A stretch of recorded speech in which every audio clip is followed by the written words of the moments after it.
Oui, oui, mais tout à fait, oui, mais pour nous, ça a vraiment été un pas, hein, je dirais, un pas à franchir, sachant que c'est quelque chose qu'on faisait dans notre, j'ai envie de dire, dans notre vie privée, comme on a tendance à le dire maintenant, et à un moment donné, on s'est dit, oui, mais est-ce que cette vie privée ne peut pas être aussi offerte en témoignage? Et juste en témoignage, d'ailleurs, j'aime bien la façon dont tu l'as dit, tu as parlé de pistes.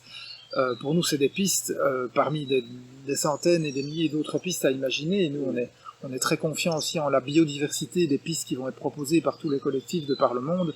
Et on n'a pas du tout la prétention de dire que c'est voilà que c'est qu'il faut faire ça. C'est ça. Voilà. Nous, on a surtout raconté ce que nous on a fait pour nous permettre de survivre psychologiquement à la perspective de l'effondrement, psychologiquement et spirituellement. Et du coup, on a lancé effectivement un certain nombre de pistes. Et si je veux évoquer peut-être pour moi les deux plus importantes, parce qu'on pourrait faire 2 heures là-dessus, Oui, oui. les deux que j'ai envie d'évoquer, c'est d'une part l'éco-psychologie. Enfin, je mets cette étiquette-là, mais je vais expliquer tout de suite. L'éco-psychologie, qui est cette idée justement que notre sens de l'identité est souvent vu de façon très étroite, et en particulier quand on va pas bien. Quand on va pas bien dans nos sociétés, on va tout seul voir un thérapeute dans son bureau. Et nous, de par notre vécu, par notre expérience, on a vraiment pu expérimenter à quel point il y avait 2 dimensions supplémentaires qu'il fallait mettre. C'était d'abord la dimension collective, donc de pouvoir non pas juste se considérer comme malade dans son coin, mais plutôt de nous considérer que de nous sentir pas bien dans cette société, on peut le voir de 2 façons. C'est ou bien nous qui sommes malades dans une société saine, ou bien c'est nous qui avons des réflexes de santé au milieu d'une société qui est en train de dériver. Et c'est évidemment plutôt cette hypothèse-là, sur laquelle on a travaillé. Oui. Et donc, il y a cette dimension collective, et l'autre dimension, c'est que le collectif, ça n'est pas juste les humains, ça va largement au-delà, ça va, d'où éco-psychologie, ça va vers ce que nous appelons les autres qu'humains, donc toutes les autres espèces, et même la Terre dans son ensemble, hein, là on se rattache à des façons de voir qu'ont d'autres cultures de par le monde, qui est de dire qu'une rivière, voilà, on en a une à côté, est elle-même porteuse de vie, une montagne, voilà, donc on va vers quelque chose de peut-être un peu plus animiste aussi, qui est plus ou moins assumé, qui est difficile à assumer, hein, en tant que scientifique, on sait qu'on a perdu des lecteurs avec cette affaire, mais on sait qu'on en a gagné d'autres, et de toute façon on s'est dit, on n'a plus rien à perdre, donc on dit les choses telles qu'on les vit.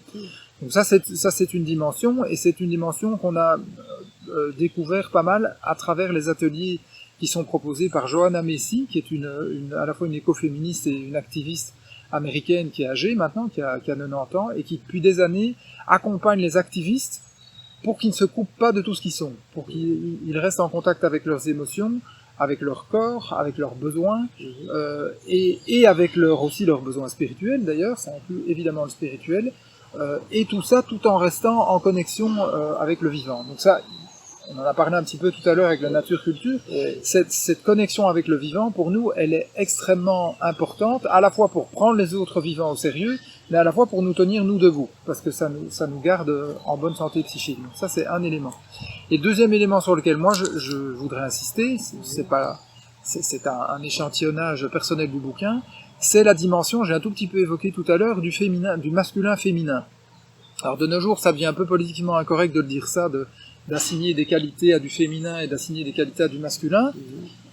Tu remarqueras quand même que je ne parle pas d'hommes et de femmes, mais bien de masculin et féminin, avec l'idée qu'on a tous en soi tout le gradient de ces valeurs qu'on a jusqu'à assez récemment assignées plutôt à du féminin et à du masculin. Et nous, le constat que l'on fait, c'est que de façon générale, depuis, on va dire, en particulier depuis le début de la civilisation industrielle, de la révolution industrielle, mais ça avait déjà commencé avec l'esclavage et l'exploitation des colonies depuis, on va dire, depuis le Nouveau Monde, essentiellement, c'est qu'on est dans une société qui a été extrêmement prédatrice, qui a été très efficace pour accaparer les ressources dont elle avait besoin, ou pas vraiment besoin, mais en tout cas qu'elle convoitait.